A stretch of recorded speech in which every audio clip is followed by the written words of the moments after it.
وقال عمار: ثلاث من جمعهن فقد جمع الإيمان: الإنصاف من نفسك، وبذل السلام للعالم، والإنفاق من الإقتار.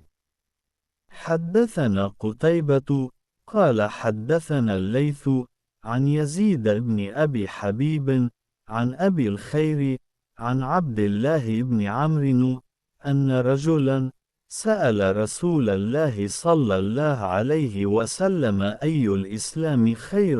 قال: تطعم الطعام، وتقرأ السلام على من عرفت ومن لم تعرف.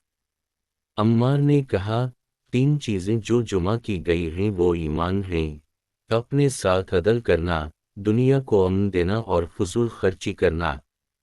हमसे कतीबा ने बयान किया, इन्होंने कहा हमसे लीस ने बयान किया, इन्होंने यजीद बिन अबी हबीब से, इन्होंने अबुल खैर से, इन्होंने अब्दुल्लाह बिन इमरू रज़ी अल्लाह अन्हुमा से कि एक आदमी ने रसूल अल्लाह सल्लल्लाहु अलैहि वसल्लम से पूछा कौन सा इस्लाम बेहतर है।